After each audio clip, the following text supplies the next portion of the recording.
Deixa eu... Mãe, isso daqui não parecia eu? Parece.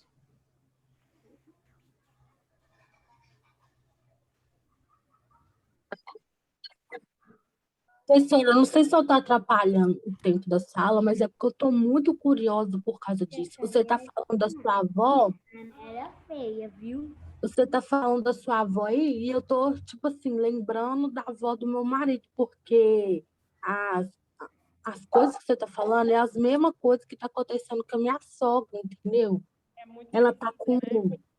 Tá muito, porque ela está com. A última vez que ela foi internada, eles diagnosticaram ela com água no coração e no pulmão. Portanto, que ela não pode nem beber água mais. A água tem que ser controlada, né? É, Aí foi isso que aconteceu, né? Eu parei, foi nessa parte. Aí começaram a dar foi. dobutamina, né? E mandou ela para a sala de urgência, que é a sala vermelha que eles falam. E assim, dava para ela, tipo assim, um copo de 200 ml, 20 ml d'água. Isso para ela era o fim, né? Não dava nem para ela molhar a boca direito, porque você estava acostumada a É. tomar água o dia inteiro. Aí eu vi que estava errado, alguma coisa. Mas porém que eles não vão falar nada pra gente, né? Então eu comecei a ficar de olho, eu falei assim, mas por que tá dando dobutamina para ela? Cheguei e perguntei à médica. A médica, é um remedinho para fazer o coração pulsar. É um remedinho para ajudar a tirar a água. Eu virei e falei assim, não, doutora, esse remédio é para o coração dela funcionar. Se ela quiser me falar a verdade, pode falar, porque eu sou da área, enfim, eu me entendo. Aí ela falou assim, então vou falar para você a verdade, o coração da sua avó não está batendo adequado, a gente está tentando uma vaga de CTI para ela. E a gente sabe que nessa questão de Covid é complicado, então no CTI vocês não vão poder vir, então a gente vai tentar a vaga de urgência no CTI, na hora que sair ela vai. Aí ficamos à noite, no outro dia à noite saiu a vaga. E eles queriam que ela deitasse por completo na cama. Nisso ela já estava usando 4 litros de O2 e ela usava 2 em casa. E ela ficou muito mal, porque eles deitaram ela ficou roxa na hora. Ela perdeu o ar na hora. Aí eu falei assim, não dá para ir com ela assim, gente, tem que sentar. Aí eles sentaram ela, eu passei todas as informações que eu tinha para eles, ó, ela não aguenta ficar deitada, se vocês deitarem ela vai desaturar, Não, ela tem que ficar quem é essa sentada. daqui? Eu passei, enfim, passei todos os dados que eu tinha, porque eu sempre acompanhei ela em consulta médica. Caretinho. Aí eles falaram assim, não, tudo bem. Aí eu falei assim, qualquer notícia que tiver, seja notícia boa ou ruim, dê a notícia para mim, porque eu vou saber transformar ela para chegar na família. Ah, tudo bem. Aí no primeiro dia, foi tranquilo. Minha avó estava respondendo ao tratamento e tudo mais. No segundo dia, já começou a ficar complicado. Ela teve um quadro de delírio, porque ela perdeu a referência, né? Enquanto eu estava com ela no hospital, estava tudo bem. A partir do momento que eu não estava mais, ela já não sabia quem era quem mais. Então, ela pegou e fez o quê? Eu não sei se você já viu máscara de macro. É uma máscara grande assim, que tem um reservatório embaixo. Eu já Ela, vi, ela oferta já. mais A2, né? Então, ela estava com É, aquela máscara de macro, ela tirou o circuito da máscara de macro, começou a agredir os médicos que chegavam perto dela, ela machucou o dedo, ela quebrou o oxímetro no dedo, e eles tiveram que conter ela, teve que amarrar os braços dela. E me ligaram para ir para lá. Cheguei lá, assim, a cena que eu nunca mais esquecer, não parecia minha avó. Ela estava totalmente transtornada.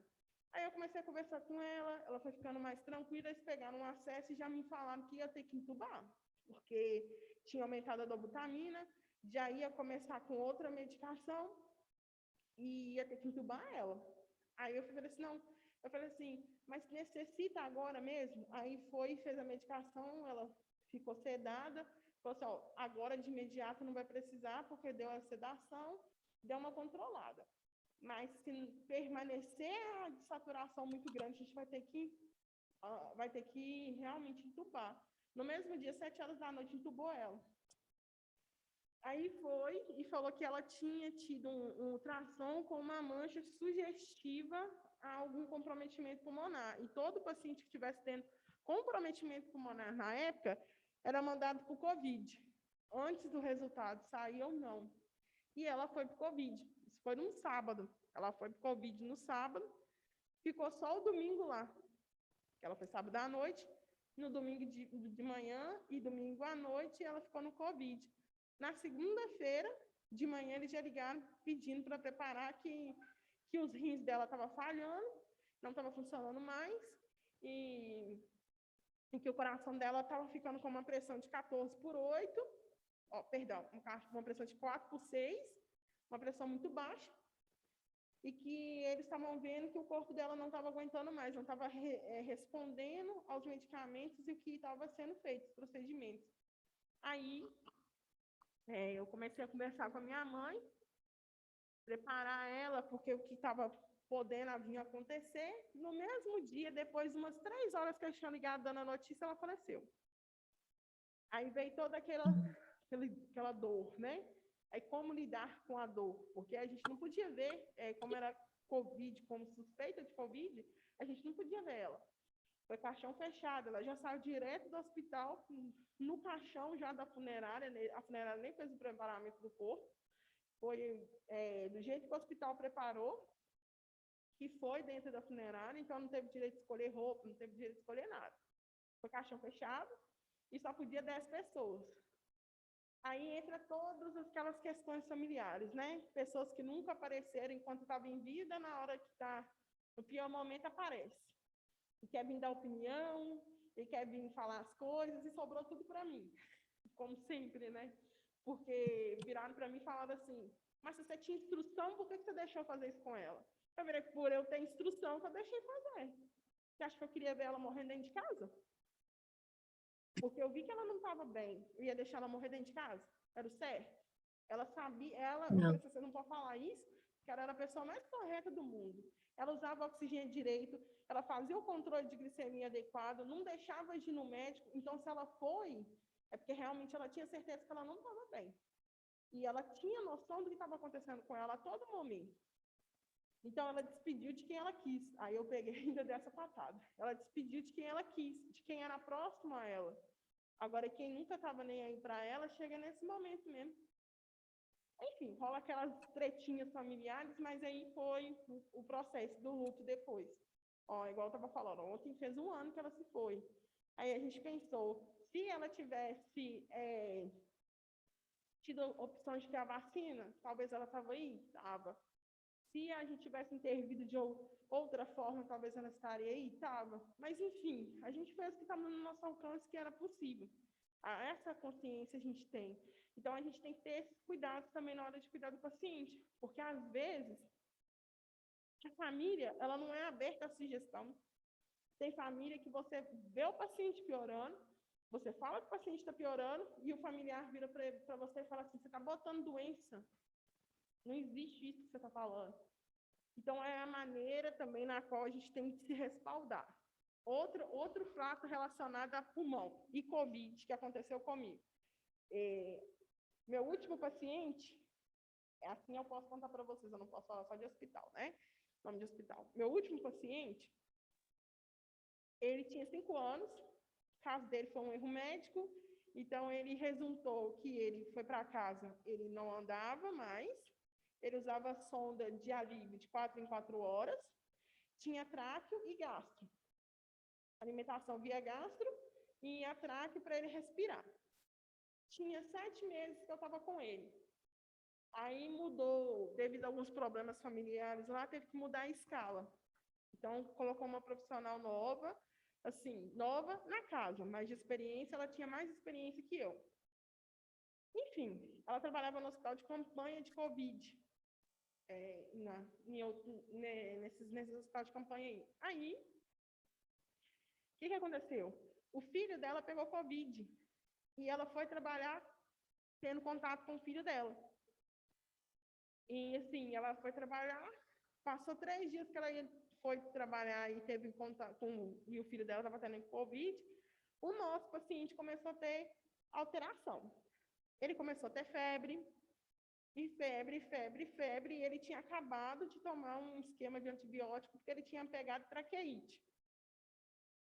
Aí, a gente achou estranho, porque, assim, 6 meses de cuidado, ele nunca tinha pegado nada. De repente, pegou com traqueite. Aí foi até a fiscalização da prestadora de serviço para saber se era um erro nosso ou se era erro dos pais, porque os pais também podiam manusear a traque, e os pais faziam isso, né? O pai fazia muito, ele era muito presente. Enfim, aí descobriu, não consegui descobrir de onde que vinha a traqueite. Aí foi, e ele começou a ter febre. E ele tomava, assim, paracetamol de pirona intercalado de 3 em 3 horas, e a febre não cedia. Aí foi levando no hospital.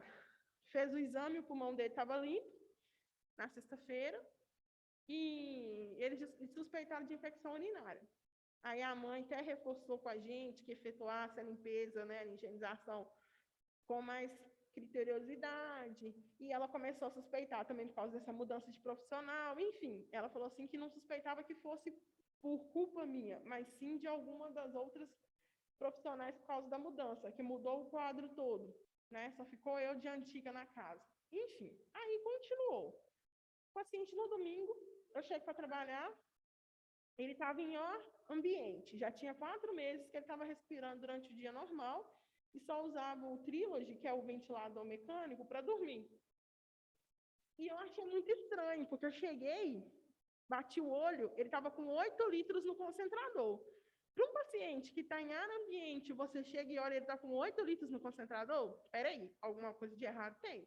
Então, já é um gatilho para vocês prestarem atenção. Sempre a rotina do seu paciente, quando é em casa, né, que a autonomia é nossa, então acompanhe a rotina do seu paciente.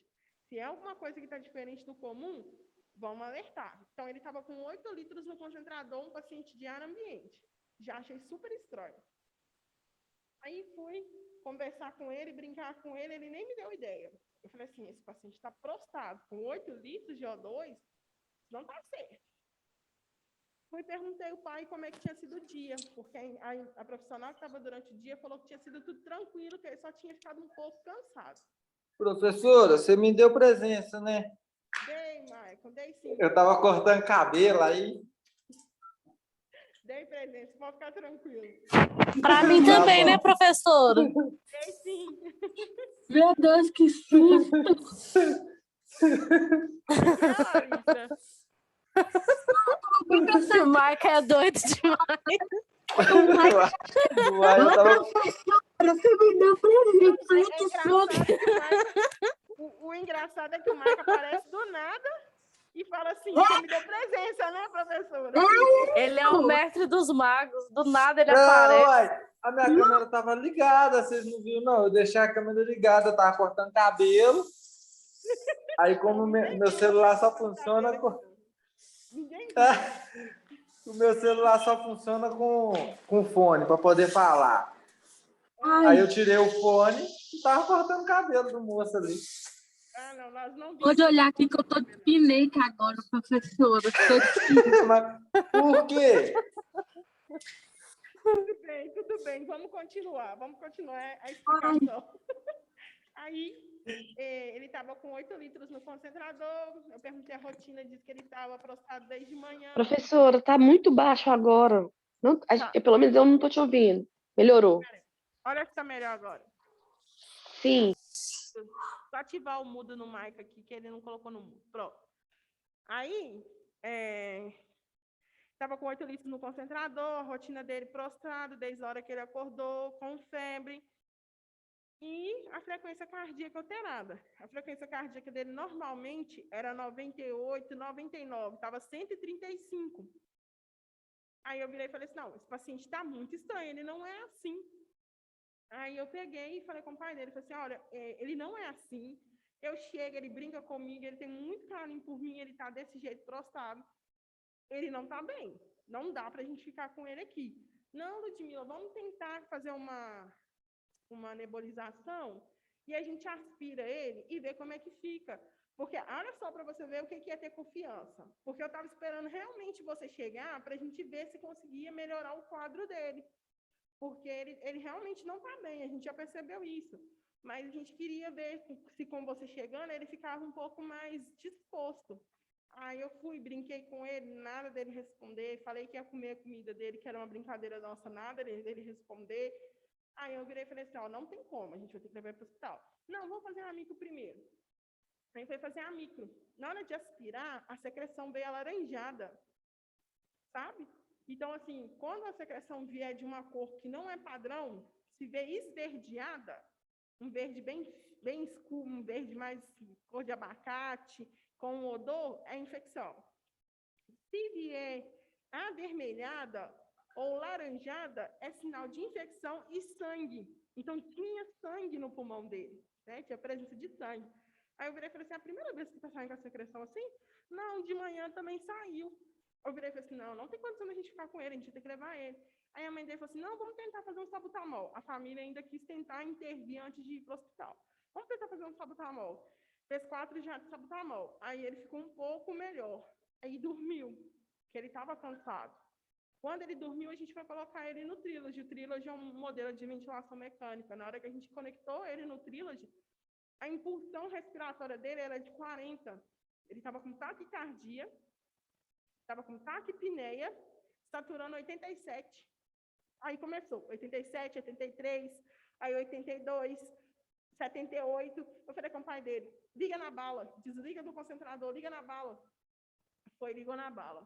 Na hora que ligou na bala, 8 litros nada, 10 litros nada, 15 litros. Para quem não sabe, 15 litros é o limite de oxigenação da bala, do fluxômetro. Ele estava respirando com 15 litros para fazer 89. Então, um paciente de ambiente precisar de 15 litros, aí eu virei e falei assim, não, ele não está bem, não dá para a gente passar a noite com ele aqui, se passar a noite com ele aqui, vai piorar. Aí a mãe dele falou assim, não, vou correr, vou arrumar a bolsa. Aí colocou mais algumas coisas na bolsa, porque ela já tinha um kit separado, se caso ele precisasse internar, que ele antes tinha internação de recorrência, depois que eu comecei a assistir ele parou de internar. Aí, levamos ele para o hospital, chegamos no hospital, o pessoal falou que era exagero, porque era tempo frio, e tem dia que o paciente ficasse assim mesmo, mais cansado, precisasse de mais O2. Aí foi fazer um raio-x. Fez o primeiro raio-x, pulmão totalmente colabado. Ele não estava respirando mais. Então, se a gente tivesse passado a noite com ele em casa, ele tinha falecido. Então, assim, ele já não estava respirando mais, ele já teve que correr, entubar ele. Aí foi e o médico inicialmente suspeitou que fosse um erro de conduta nosso. No caso, tivesse dado alimentação para ele aspirado. E a mãe falou assim, impossível, porque é só a gente que oferta alimentação, a gente não deixa nenhum dos profissionais ofertarem, e a gente tem esse cuidado com ele. Então, o médico foi e fez os exames complementares. Quando fez o teste da Covid, deu Covid positivo, ele estava com Covid. Então, o pulmão dele estava tomado com Covid. Então, na sexta-feira, quando ele foi, ele já tinha o vírus presente, né, no corpo, mas ainda não tinha começado a fazer o estrago que a Covid faz. Então, aí ele ficou internado, 14 dias, que infelizmente veio a óbito. E antes disso, a prestadora de serviços começou a questionar quem levou a Covid para ele. Porque ela fez um levantamento entre os profissionais. Eu não sei se vocês sabem, agora tem um exame que dá para rastrear a presença do vírus. Né? Dá para saber se o vírus teve um contato com a pessoa ou não. Um exame de sangue. Aí fez os profissionais dela, nenhum dos profissionais teve contato com o vírus. Sobrou para quem? Para a gente que era da outra prestadora de serviço, de enfermagem. Aí eles começaram a apertar. Ah, foi você que teve Covid? Foi você? Aí chegou até a me culpar, sabe? Falou assim que eu tinha tido Covid e tinha ido para lá. Aí eu virei e falei assim, faz o seguinte, liga para fulano de tal, que o filho dela estava com Covid, pergunta para ela se ela teve contato com o filho dela antes de trabalhar. Aí falou assim, mas ela não falou nada para a gente, não, a gente já ligou. Eu falei, pois é, então pergunta para ela de novo. Porque se você perguntou para ela, ela falou que não teve nada a ver, pergunta de novo. Porque acho que ela esqueceu de falar esse fato. Assim, no momento, foi errado da minha parte? Foi e não foi. Primeiro, porque eu deixei a emoção tomar conta, porque o menino era filho único, sabe? E o pai e a mãe tinham muito carinho por ele. Até hoje, assim, a gente conversa e eles estão extremamente fragilizados e abalados com a situação. E segundo, não foi tão errado, porque o erro foi da parte dela, né? Se a gente está num momento onde não pode expor o próximo, você teve contato com uma pessoa que tem Covid, você vai levar Covid para uma criança? Vai levar para o seu próprio filho? Você vai levar para o filho de outro? Então, assim, a gente tem que ter a responsabilidade, né? Saber até onde a gente pode ir. É aí que eu entro nessa questão de até onde a gente pode ir. A gente pode fazer tudo por dinheiro?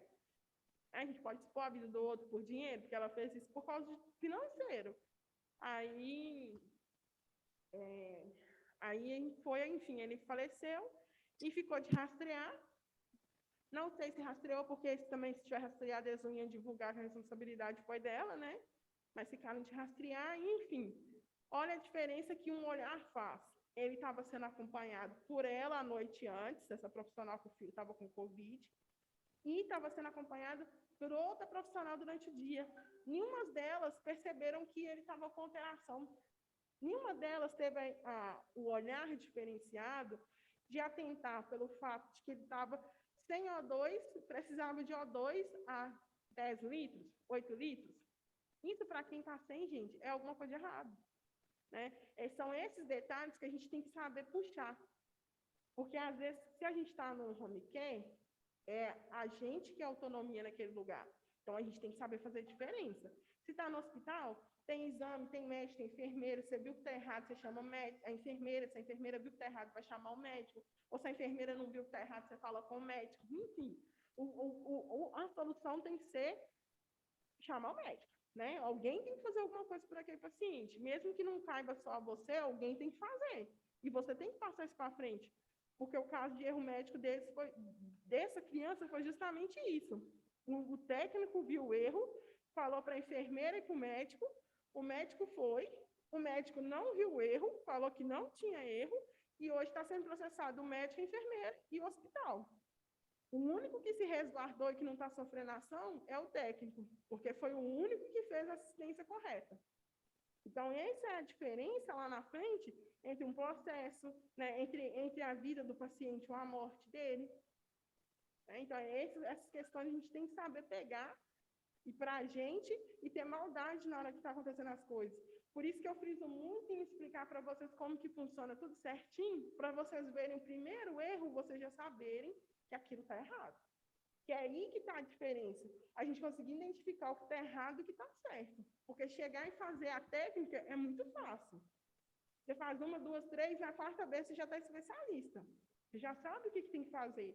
Agora, se você chegou, bateu o olho, viu que aquilo não condiz com o que é correto, é seu dever ir lá e falar, ó, está acontecendo isso, isso, isso, está errado, e evolui.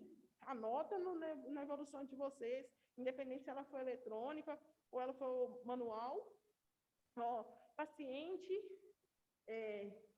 seu José, não sei o que lá, não sei o que lá, está assim, assim, assim. Eu falei com a enfermeira X, com o médico X, para tomar as providências necessárias. Pronto, acabou. A sua parte você fez, né? Você fez o certo. Agora, se eles não fizerem o certo, a responsabilidade não cai sobre vocês, porque, infelizmente, a responsabilidade tende a vir a cair pelo elo mais fraco. Então, começa no técnico e no enfermeiro. O médico, muitas vezes, faz as coisas erradas e não é responsabilizado. Então, cabe a gente ver o que é errado, fazer a nossa notificação, informar, passar, está errado. Não vai fazer? Não vai fazer, ele responde sozinho. Né? Porque eu friso muito isso com vocês, com o pessoal da tarde, porque eu, como estudei, vocês estão estudando, a gente abre mão de muita coisa e a gente faz muita coisa para chegar lá e pegar o nosso porém. Porque até chegar lá é muito chão. Né? Então, cada um se sacrifica da forma que pode, cada um abre mão de alguma coisa que tem vontade de fazer para poder chegar lá e poder realizar muitas vezes um sonho ou ter uma profissão melhor, né? Uma estabilidade para a família. Então, a gente faz muita coisa para chegar lá. E na hora que chegar lá por causa de um erro, uma coisa que às vezes nem é responsabilidade sua, você perder seu registro, que a gente, dependendo do que aconteceu com o paciente, a gente também é responsabilizado. E aí, perde o registro. E hoje, a família tem mais orientação, ela tem mais condição de abrir um processo. Eu falo para vocês porque, se vocês tivessem a oportunidade de conversar com o pai desse paciente meu, você olhava para a cara dele e perguntava assim, você fez algum curso da área da saúde? Porque ele sabia tudo que tinha acontecido com o filho dele, tudo que tinha que ter sido feito e que não foi feito pelo médico. Ele sabia tudo. E tudo estava no alto do processo. E tudo era o quê? Verdade. Então, assim, a gente tem que atentar por esses fatos para a gente não deixar cair nas armadilhas do destino. Porque muitas vezes a gente acaba sendo pego por um deslize da gente. Às vezes a gente nem tem essa postura, mas aquele dia que você fala assim, nossa, hoje eu já chamei, já falei, aí eu não vou anotar. Você não anotou, mas você falou e chamou. E a pessoa não foi. E aí? Vai ficar essa palavra contra a escrita dele? Infelizmente, nesse percurso aí, a nossa palavra não vai ter muito valor, não. Vai ter valor legal que está anotado lá. Então, assim, vamos sempre atentar para essas coisas, porque a rotina acaba que vai ficar pesada. O pessoal da tarde pergunta muito sobre questão de banho, de gestão de tempo. E, gente, quando vocês chegarem lá, vocês vão ver que é uma loucura. Porque já chega, vamos dar um banho. Aí vai lá, tem meditação. Aí quando você assusta, não, já está na hora de almoçar. E às vezes você nem evoluiu o paciente que você começou a atender de 7 horas da manhã. Porque na parte da tarde, você tem um tempo maior. Mas na parte da manhã, quando você olha, você já nem sabe mais o que você está fazendo. De tanta coisa que tem. A demanda da parte da manhã é maior. Então, assim, na hora que chega na parte da tarde, está mais tranquilo, às vezes você vai sentar para evoluir, você não lembra o que você fez 7 horas da manhã. E às vezes você fez tudo certinho, mas não colocou. E aí? Como é que você vai comprovar que você fez? Então, a anotação ela é extremamente importante para a gente em todos os sentidos. Igual o meu caso. Ele pegou e foi para o hospital. Eu anotei desde a hora que eu cheguei até a hora que ele foi para o hospital e até a hora que ele foi confirmado que ele ia ficar hospitalizado. Porque se em algum momento alguém virasse para mim e falasse assim, mas você não prestou assistência, porque aconteceu um fato de chamar a ambulância se negar a levar, sabe? Falou que o caso dele não era caso de urgência, não, que podia esperar. Se não fosse caso de urgência, ele estava aqui, né? Ele não tinha falecido. Então, assim, tem coisas que a gente tem que anotar para a nossa segurança, né? E responsabilizar, de fato, quem está sendo errado na história. Você quer perguntar mais alguma coisa, Larissa? Acabou que eu falei um monte de história. Nem sei se eu respondi direito a pergunta. Eu só ia falar, professora, que quando eu estiver lá na casa dela, eu vou fazer um vídeo de tudo que eu estou fazendo para você me explicar se é isso, se é certo, porque eu igual eu te falei, que ela tem a oxigenação dela 83, 88, por 87, está entre esses números. Aí toda vez que eu for lá, eu vou fazer um vídeo e mandar para você me explicar o que eu devo fazer e tal, porque o hospital agora ela não vai, não adianta. Aí você me mostra. Obrigada, viu? Porque o que acontece, Larissa? Se for um caso que realmente ela vai ter que ir para o hospital, vocês vão ter que dar um jeito de levar, sabe? Porque tem coisa que a gente pode até tentar resolver em casa, mas tem coisa que não vai. Igual o caso da minha avó. Eu fiz de tudo para ela não ir para o hospital, sabe? Fiz de tudo que vocês imaginar. Ela começou a queixar dor, eu já sabia que medicação que eu podia dar ela, eu fui lá, comprei na farmácia, falei que eu era enfermeira, o farmacêutico me deu, eu apliquei nela, sabe? Eu fiz de tudo. Até consegui uma receita de um medicamento para ela, sem ela ir, eu consegui, sabe? Então, assim, eu fiz de tudo que estava no meu alcance para ela não ir. Só que chegou um momento que não tinha como. Eu sabia que ela tinha que tomar o Lasix, que o Lasix ia ser a única opção que ia melhorar ela, sabe? E aí meu tio até chegou a perguntar para mim assim, mas arruma uma receita e você compra o Lasix também. Eu falei, mas não é assim que funciona, não, hein? O Lasix, o médico tem que calcular a quantidade, porque se eu der demais e sobrecarregar o pulmão dela, ela morrer aqui. Primeiro que ela não tem um lugar de pendurar um soro, nem fazer o procedimento todo aqui. Segundo, se ela precisar de um raio-x para ver se o pulmão dela está encharcado, você vai fazer o raio-x aonde? Não é assim que funciona, não. Uma coisa é você arrumar um medicamento para dor, né, e um outro medicamento para tentar aliviar, né, porque ela não estava conseguindo urinar. Então, eu consegui uma receita de um medicamento para ela urinar.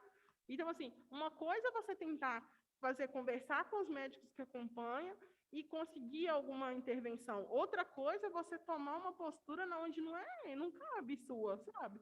Essa questão do Lasix. Eu tinha certeza que era o Lasix que ela ia usar, mas eu não podia aplicar, porque não era uma competência só minha, sabe? A gente tem que olhar essas questões também. Acaba que quando a gente tem um pouquinho de conhecimento nessa área, a família acha que a gente é responsável por tudo. A gente acha que a gente é médico já. A gente pode fazer tudo que a gente quiser, mas não é bem assim, né? Acaba que a responsabilidade cai na gente, né? Porque vira e fala assim, ah, não, você estudou, você sabe, você pode fazer. Eu falei, professor, uma coisa É. diferente é eu estudar e saber, outra coisa é eu saber que eu não posso fazer e fazer. Eu vou perder meu registro e os 5 anos que eu estudei vai ser jogado no lixo? Passei por muita coisa para chegar onde eu cheguei. Então, assim, eu falei, não pode ser assim, a gente tem que ter essa maldade também, mas a gente também tem que ter a ciência do que tiver no nosso alcance, a gente tem que fazer. Então, vamos lá. Obrigada, professora. De nada, Larissa. Qualquer dúvida que você tiver, pode me falar, pode perguntar, sabe por quê? Porque acaba que acrescenta para a turma inteira, né? Às vezes tem alguma coisa que é dúvida, acrescenta. Eu não sei se você estava aqui no início da aula, você estava no início da aula? Você entrou um pouquinho depois, né? Foi, porque eu não estava conseguindo entrar, não. O que acontece? Igual eu estava falando da correção, eu fiquei um pouco desapontada.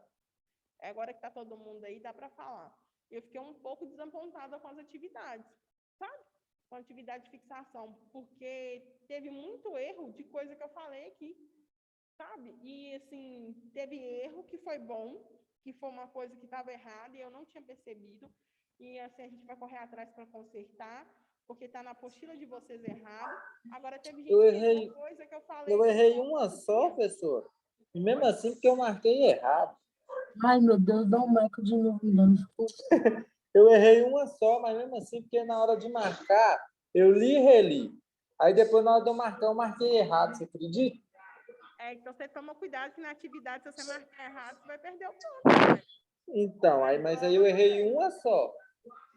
Pois é, então por que eu falo isso? Porque a atividade, igual eu falei, ela é uma chance só. Você marcou errado, se você não reler antes de enviar, acabou, você não tem outra oportunidade de fazer, não. Eu devia ter relido para confirmar na hora de Tem que enviar. tomar muito cuidado com isso. Isso acontece mesmo. Às vezes a gente está com a cabeça assim, tão centrada naquela questão, que às vezes a gente está olhando para certo e marca de baixo. Aí quando você vai olhar, você já marcou errado, não tem como voltar atrás. Isso acontece mesmo. Mas eu falo no sentido, assim, de coisas que estavam fáceis, que era meu slide, assim, estava escrito assim, ó, copia e cola do meu slide. Se você for lá no slide, é a mesma coisa, e teve gente que errou, sabe? Então, assim, eu fico preocupada, porque a prova está chegando, né? E eu não quero que ninguém tire 0, eu não quero que ninguém vá mal, eu não quero que ninguém faça recuperação, não. Eu quero que todo mundo tire a nota boa, passe e seja feliz e vá para a próxima disciplina. Não estou aqui para ser carrasco de ninguém, não. Então, por isso que eu faço de tudo, explico, reexplico de novo, falo mesmo, falo muito, mas é para entrar na cabecinha de vocês e vocês serem diferentes lá na frente, porque mesmo que eu esteja vendo um monte de quadrinho preto, de vez em quando eu vejo alguém, eu quero que vocês sejam meus colegas de trabalho lá na frente, eu vejo vocês assim. Às vezes vocês vão falar, seu professora, sabe, sou eu aqui, quadrinho preto lá da aula, agora a gente é colega de trabalho, então é isso que eu quero, sabe? Então, por isso que eu faço de tudo para dar o meu melhor por vocês e espero que esteja sendo bom para vocês também a forma que eu faço. Então, vamos continuar aqui. Câncer e o câncer que a gente vai falar, que no caso são as urgências na terceira idade. Algumas urgências oncológicas importantes estão relacionadas com o aparelho gastrointestinal, como a obstrução, a perfuração, as hemorragias e a enterocolite. Enterocolite é infecção, tá, gente? Infecção intestinal. As urgências oncológicas, urológicas e a hematúria. Hematúria é presença de sangue na urina. Também estão presentes como fator de graves complicações em tumores. Então, se vocês quiserem anotar, tá? Enterocolite é infecção intestinal e hematúria é sangue na urina. Pacientes em tratamento de quimioterapia e radioterapia podem apresentar quadros graves de mucosite, que é a infecção das mucosas ou inflamação das mucosas, devido à dificuldade da manutenção nutricional adequada, sendo necessária intervenção de outros profissionais da equipe, como dentista e nutricionista. A mucosite, ela dá muito na cavidade oral, tá? a pessoa tem a língua fica infeccionada, a boca mesmo abre algumas lesões na parte das bochechas, e não é porque ela não está escovando direito, tá? É por causa da deterioração mesmo do processo da quimioterapia. Então, é importante, portanto, o papel da enfermagem nas ações com os pacientes oncológicos, principalmente no atendimento de urgência, em unidades críticas e de emergência para diminuir os riscos e os agravos em quadros graves, que podem ser evitados em ações rápidas, efetivas e adequadas. Nas 2 últimas décadas, o tratamento e o prognóstico do câncer têm evoluído muito, e muitas mortes estão sendo evitadas. No entanto, o medo do fim, da dor e da separação entre os entes queridos ainda é um fato para quem recebe esse diagnóstico. Cabe aos profissionais de saúde ter a hipersensibilidade para compreender a família, o paciente, sobretudo nas situações de urgência e emergência. O que a gente pode falar dessa parte aqui?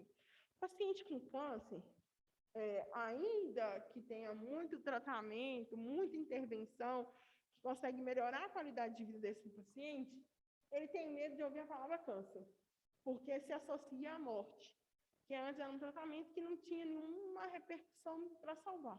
Hoje a gente vê que tem muitas pessoas, famosas, enfim, que evidenciam que teve o câncer e conseguiu se recuperar. Só que antigamente não era assim. A pessoa tinha um câncer, a pessoa já falava assim, nossa, o familiar falava, não, fulano morreu. Por quê? Não, está com câncer, então ele vai morrer mesmo. Então, as pessoas referenciavam o câncer dessa forma. Hoje em dia, ela já tem mudado um pouco esse caso do prognóstico. Então, o que acontece? O paciente com câncer ele tem que ser um paciente mais deprimido, porque ele tem o medo da morte. Ele sabe que pode morrer a qualquer momento, ele sabe que o tratamento não pode dar certo, ele tem a dor, né, do que deixou para trás, porque quando a pessoa tem câncer, ela fica debilitada a um ponto que muitas vezes ela não consegue trabalhar. Mas a debilitação é por quê? Por causa da quimioterapia. O procedimento em si, ele ataca todo o corpo, não só as células boas, né? Perdão, as células ruins, ele também ataca as células boas. Então, ele destrói, de certa forma, 50% do nosso corpo, do que está bom, e praticamente uns 35, 60%, de 35% a 60%, dependendo do tipo de câncer, as células cancerígenas da pessoa. Então, é uma debilitação muito grande. A pessoa, quando vai para antes de ir para a quimioterapia, ela vai corada, disposta. Quando ela volta prostrada, ela só quer vomitar, chorar, ficar no canto. Por quê? Porque o quimioterápico, se ele for, ele só pode ser administrado no hospital, né? E quando ele é administrado nos membros superiores, nas veias. Então, tem que ter muito cuidado. Se a pessoa vai fazer esse procedimento, é feito só pelo enfermeiro, porque é uma responsabilidade maior. Porque o que acontece? Se o quimioterápico extravasar, se esse enfermeiro funcionou o acesso, e o acesso não é um acesso de uma veia boa, uma veia calibrosa, que vai suportar o procedimento, se esse acesso rompe, a pessoa pode perder o membro, porque o quimioterápico é totalmente danoso à pele. Então, já aconteceu casos de pessoas fazendo a administração do quimioterápico, não checar o acesso, não verificar como que está a funcionabilidade daquela veia, e a pessoa ter lesão por causa de quimioterápico. Então, assim, a gente vai entrar em contato no momento de maior sofrimento dessa pessoa. É um momento que ela vai estar se sentindo mais inferiorizada, é um momento que ela vai sentir medo, angústia, vai ser um mix de sentimentos para ela. E o que a gente tem que fazer? Tentar ser mais humanizado da forma possível. A gente tem que tentar fazer o nosso melhor, de todas as formas. Muitas vezes, os pacientes eles têm desejos, têm vontades, e a gente tenta realizar elas de acordo com a viabilidade do momento. Eu vou mandar outro link para vocês, porque vai cair aqui, e a gente encerra a aula. Só um minutinho.